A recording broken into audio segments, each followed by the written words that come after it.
Hello guys, welcome to anonymous. So आज हम start करने जा रहे हैं पॉलिटी की सेकंड क्लास। ठीक है, तो उसी से आगे आज प्रोसीड करेंगे। कल तक हमने पढ़ लिया था 1937 सेपरेशन ऑफ बर्मा तक। ठीक है, तो उसके बाद हम आ जाते हैं द कॉन्स्टिट्यूएंट असेंबली पे। फर्स्ट डिमांड जो थी कॉन्स्टिट्यूएंट असेंबली की, वो दी गई थी 1895 में बाय बाल गंगाधर तिलक। ठीक है, बाल गंगाधर तिलक ने फर्स्ट टाइम डिमांड की थी कॉन्स्टिट्यूएंट असेंबली की, एंड ये थी वर्बली डिमांड की थी है उन्होंने। और सेकंड और फर्स्ट टाइम ऑफिशियल डिमांड की थी कॉन्स्टिट्यूएंट असेंबली की 1934 में बाय एम एन रॉय। ठीक है, तो ये फर्स्ट रिटन डिमांड थी, ये वर्बली थी बाल गंगाधर तिलक के द्वारा 1895 में। 1934 में ऑफिशियल डिमांड थी ये एंड रिटन, ठीक है, बाय एम एन रॉय। ठीक है, उसके बाद 1937 में फर्स्ट प्रोविंशियल इलेक्शन हुए थे। ये बहुत ही इंपॉर्टेंट है, ये है ये बात ध्यान रखी जाए, ये है प्रोविंशियल इलेक्शंस। ठीक है, इसमें प्रोविंसेस थी, टोटल 11 प्रोविंसेस बनी थी इंडिया में। ठीक है, उसमें से 11 में से 8 में कांग्रेस ने लीड किया था। ठीक है, 1939 में सेकेंड वर्ल्ड वॉर स्टार्ट हो गया था। उसमें क्या था कि ब्रिटिशर्स ने बिना जो लीडर्स थे, कांग्रेस लीडर्स थे जो कि 8 प्रोविंसेस में जीते थे, उनसे बिना पूछे ही ब्रिटिशर्स ने इंडियन आर्मी को डिप्लॉय कर दिया था वर्ल्ड वॉर 2 के लिए। उसकी वजह से सब लीडर्स नाराज़ हो गए थे और सब ने एक साथ रिज़ाइन कर दिया था, 8 के 8 लीडर्स ने, जो कि 1937 प्रोविंशियल इलेक्शंस में जीत करके आए थे। ठीक है, उसके बाद 1940 में अगस्त ऑफर आया था, जो कि पंडित जवाहरलाल नेहरू ने उसके बारे में कहा था कि वो दरवाजे पर लगी जंग की तरह है। ठीक है, उसके बाद 1940 में गांधी जी ने प्रपोज किया कि हम व्यक्तिगत सत्याग्रह स्टार्ट करें। ठीक है, और पहले फर्स्ट पर्सन कौन थे स्टार्ट करने वाले, वो थे विनोबा भावे। प्रोपोजल रखा था गांधी जी ने, फर्स्ट जिन्होंने स्टार्ट किया था वो थे विनोबा भावे, सेकंड थे पंडित जवाहरलाल नेहरू। 1940 में व्यक्तिगत सत्याग्रह। 1942 में आया क्रिप्स प्रपोजल। क्रिप्स जो थे वॉइसरॉय थे, वो एक प्रपोजल लेके आए। उसको गांधी जी ने बताया कि वो है पोस्ट डेटेड चेक, मतलब कि पोस्ट डेटेड चेक है वो। ठीक है, पंडित जवाहरलाल नेहरू ने बताया कि वो है post dated cheque of a sinking bank, मतलब डूबते हुए बैंक का एक पुराना चेक है, पहले पुराना साइन किया हुआ चेक है वो। 8 अक्टूबर 1942 को क्विट इंडिया मूवमेंट स्टार्ट किया गया। 24 अक्टूबर 1945 को यूनाइटेड नेशंस ऑर्गेनाइजेशन की स्थापना हुई। 24 अक्टूबर 1945, ठीक है, यूएन जिसे हम बोलते हैं, यूएनओ। 1946 में कैबिनेट मिशन प्लान आया, जो कि लाने वाले 3 मेंबर्स थे, Cripps, Pethick, Lawrence and Alexander. इन 3 पर्सन्स ने मिलकर कैबिनेट मिशन प्लान लेकर आए, जो कि हमारे लीडर्स ने मान लिया। वो था 1 जुलाई 1946 को first election of constitutional assembly held हुए। ये थे प्रोविंशियल इलेक्शंस 1937 में होने वाले। उसके 9 साल बाद, 9 ईयर्स के बाद कॉन्स्टिट्यूएंट असेंबली के इलेक्शन हुए थे। ये थे कॉन्स्टिट्यूशनल इलेक्शंस, ये थे प्रोविंशियल इलेक्शंस। ठीक है, इसमें टोटल मेंबर्स थे 389, जिसमें से 292 थे ब्रिटिश प्रोविंसेस के मेंबर्स थे। ठीक है, ब्रिटिश प्रोविंसेस में जो हमारे इंडियन लीडर्स थे वो थे। 93 थे प्रिंसियल स्टेट्स की सीट्स थी। ठीक है, 4 थे ब्रिटिश कमिश्नरीज, उनको भी सीट दी गई थी 4। टोटल 389 मेंबर्स थे उसमें इलेक्शंस में पार्टिसिपेट, कॉन्स्टिट्यूएंट असेंबली में के इलेक्शन में पार्टिसिपेट करने वाले। 392 ब्रिटिश प्रोविंसेस से थे, 93 प्रिंसियल स्टेट्स से थे, 4 ब्रिटिश कमिश्नरीज थी। ठीक है, इलेक्शन कंडक्टेड ऑन 296 सीट्स। जो 93 थी ना प्रिंसियल स्टेट्स थी, ये सारी नॉमिनेटेड थी। इसमें से इलेक्शंस कंडक्ट हुए थे सिर्फ ब्रिटिश प्रोविंसेस और ब्रिटिश मिशनरीज वाले में, जो कि बनते हैं 296 सीट्स। उसमें से 208 में इंडियन नेशनल कांग्रेस जीती थी, 73 पे मुस्लिम लीग एंड 15 पे अदर्स। तो ये हुए टोटल 15 और 8 23, 93 एंड 296 टोटल हो गए। 296 में से 208 इंडियन नेशनल कांग्रेस अकेले ने जीती थी, 73 मुस्लिम लीग ने, 15 अदर्स। उस टाइम वॉइस रहे थे लॉर्ड विविल, ठीक है। लेकिन ये प्लान लाने वाले थे Cripps, Pethick, Lawrence and Alexander, और वॉइस रहे थे लॉर्ड विविल, ठीक है। 2 सितंबर 1946 फर्स्ट इंटरिम गवर्नमेंट बनी इंडिया की, ठीक है। 2 सितंबर 1946 इलेक्शन हुए थे 1 जुलाई 1946 और गवर्नमेंट बनी थी अगस्त सितंबर, 1-2 महीने बाद, ठीक है। 2 सितंबर 1946 इलेक्शंस के 2 महीने बाद बनी थी। कैबिनेट ऑफ इंटरिम गवर्नमेंट, कौन सी कैबिनेट्स बनाई गई थी? ये थे कॉन्स्टिट्यूशनल असेंबली के जो इलेक्शंस हुए थे उसके बेसिस पे कैबिनेट बनाई गई थी। उसमें थे पीएम बनाए गए थे एंड फॉरेन मिनिस्टर, वो थे पंडित जवाहरलाल नेहरू। होम मिनिस्टर और आईबी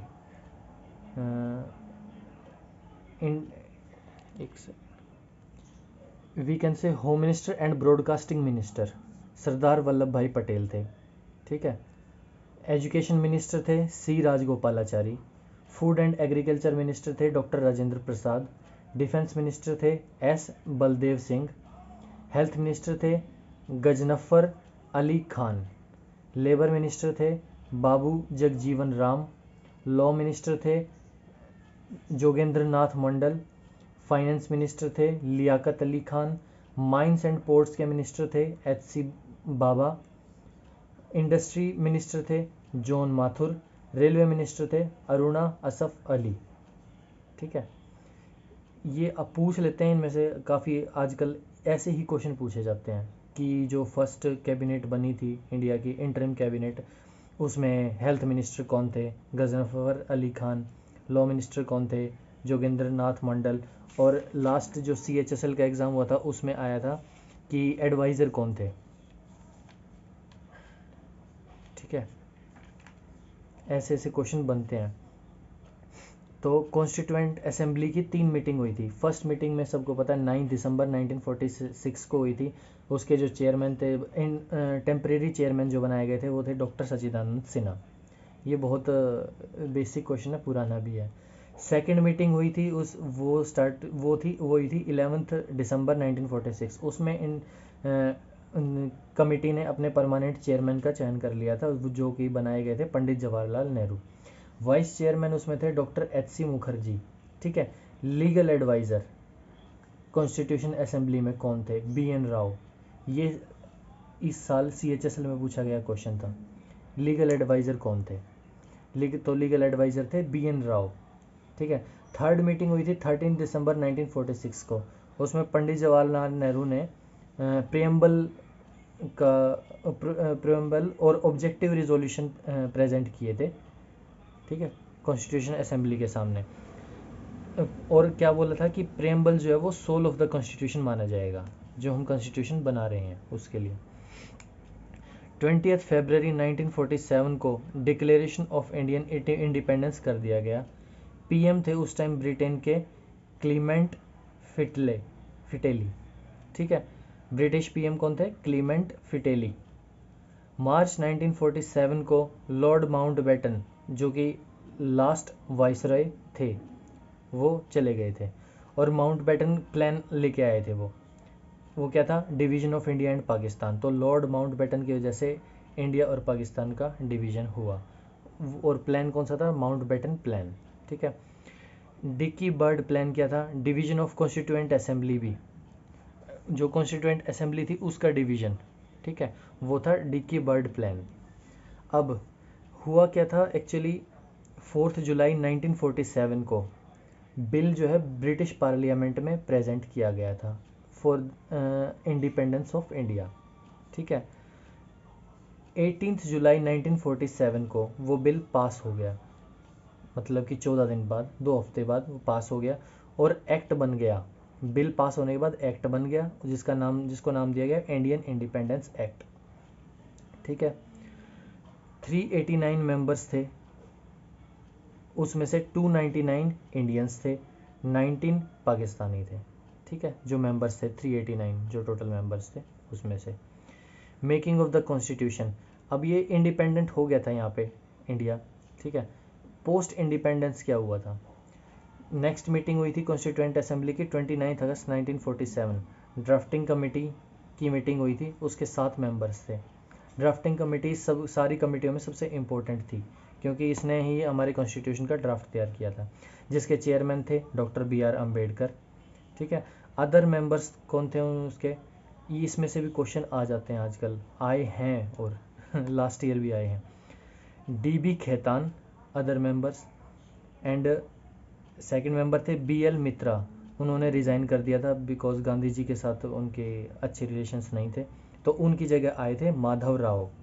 ठीक है, फर्स्ट थे DP खेतान, सेकंड थे माधव राव, थर्ड थे KM मुंशी, फोर्थ थे मोहम्मद सदुल्लाह, फिफ्थ थे गोपाल स्वामी अयंगर, सिक्स थे कृष्णा स्वामी अय्यर।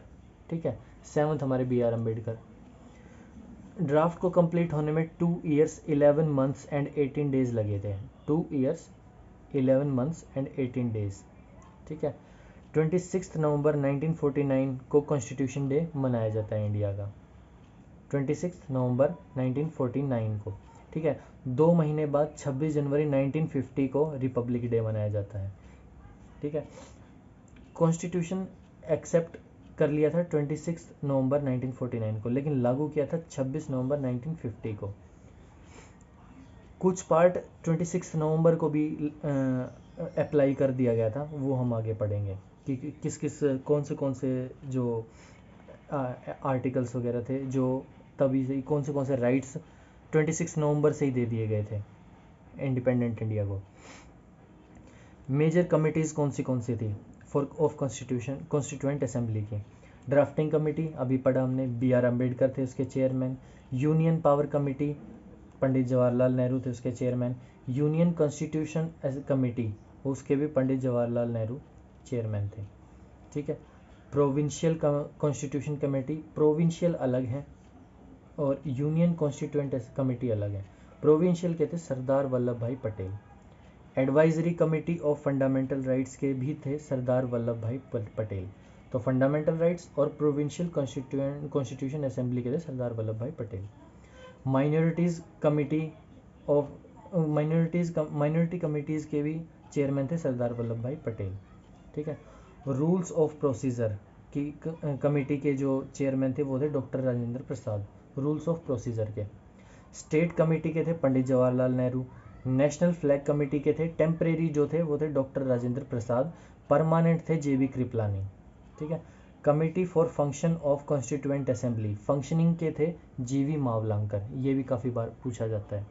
एक तो JB Kripalani permanent national flag committee के जो चेयरमैन थे वो, और कॉन्स्टिट्यूएंट असेंबली की फंक्शनिंग के चेयरमैन थे GV Mavalankar. House committee Pattabhi Sitaramayya. Language committee Moturi Satyanarayana. Order of trade committee KM Munshi. ठीक है। अब फॉरेन सोर्सेज, इंडियन कॉन्स्टिट्यूशन का कौन सा वो पार्ट है जो फॉरेन से लिया गया है? ठीक है। ब्रिटेन से लिया गया हमारा single citizenship, parliamentary form of government, judicial writs जो भी जितने भी रिट्स होते हैं हमारे। ठीक है। लॉ मेकिंग प्रोसीजर्स भी ब्रिटेन से लिए गए हैं, और rule of law. Single citizenship तो मतलब कि स्टेट और नेशन की अलग अलग नहीं होगी, सिटीजनशिप एक ही होती है हमारी इंडियंस की। ठीक है, अलग अलग नहीं होती कि आप स्टेट की अलग से सिटीजनशिप लो, हरियाणा में जो रहता है वो अलग सिटीजनशिप लो, और इंडिया की अलग से सिटीजनशिप की ज़रूरत नहीं है। पार्लियामेंट्री फॉर्म ऑफ गवर्नमेंट का मतलब है कि गवर्नमेंट पार्लियामेंट की फॉर्म में काम करती है। ठीक है। जुडिशियल रिट्स ये हमारे कोर्ट के अंडर आते हैं। जो जजेस होते हैं उनके पास होते हैं ये अधिकार, जुडिशियल रेट्स, ठीक है। लॉ मेकिंग प्रोसीजर्स, कानून बनाने के प्रोसीजर्स, ठीक है, वो भी ब्रिटेन से लिए गए हैं, और रूल ऑफ लॉ भी। यूएसए से क्या लिया गया है? आइडिया ऑफ प्रियम्बल, जो कि पंडित जवाहरलाल नेहरू ने सेकंड कॉन्स्टिट्यूशन मीटिंग के दौरान प्रेजेंट किया, सॉरी थर्ड मीटिंग के में प्रेजेंट किया था, ठीक है, पंडित जवाहरलाल नेहरू ने। वो लिया गया था यूएसए से, जो कि हुई थी 13 दिसंबर 1946 को, जो थर्ड मीटिंग हुई थी कॉन्स्टिट्यूएंट असेंबली की, उसमें प्रियम्बल प्रेजेंट किया था, वो लिया गया था यूएसए से। आइडिया ऑफ फंडामेंटल राइट्स, मौलिक अधिकार, ठीक है, वो भी यूएसए से लिया गया है। पोस्ट ऑफ प्रेसिडेंट यूएसए से लिया गया है। इलेक्शन ऑफ प्रेसिडेंट, कि इलेक्शन होना चाहिए प्रेसिडेंट का, सिर्फ ये बात कि प्रेसिडेंट इलेक्टेड होना चाहिए, नॉमिनेटेड नहीं होना चाहिए, वो भी यूएसए से लिया गया था। Impeachment of president and removal of जजेस, प्रेसिडेंट और जजेस का रिमूवल, इनका इम्पीचमेंट का प्रोसेस जो था वो भी यूएसए से लिया गया था। Supremacy of supreme court, supreme court सबसे सर्वोप्रिय होगी, वो भी यूएसए से लिया गया था। जुडिशियल रिव्यू, कि एक बार कोर्ट ने कोई फैसला दे दिया उसका रिव्यू करने का जो प्रावधान है वो भी यूएसए से लिया गया है। इंडिपेंडेंट जुडिशरी, जुडिशरी जो होगी इंडिपेंडेंट होगी, वो भी यूएसए से लिया गया है। आयरलैंड से directive principles of state policies, ठीक है, वो आयरलैंड से लिया गया है। उसके बाद इलेक्शन प्रोसेस ऑफ प्रेसिडेंट, यहाँ यूएसए से लिया गया था हमारा इलेक्शन ऑफ प्रेसिडेंट की होने चाहिए, जो इलेक्शन की प्रोसेस है वो दिया था आयरलैंड ने। Nomination of 12 members in Rajya Sabha bye president, ये भी हमारा आयरलैंड से लिया गया है कि 12 नॉमिनेटेड मेंबर्स होते हैं राज्यसभा में। Awards and honours by the president दिए जाते हैं जो, वो भी आयरलैंड से लिया गया है। कनाडा से क्या क्या लिया गया है? Unitary power and residual power, मतलब कि एकता की पावर, ठीक है, मतलब कि सेंटर ज़्यादा पावरफुल होगा, वो कनाडा से लिया गया है।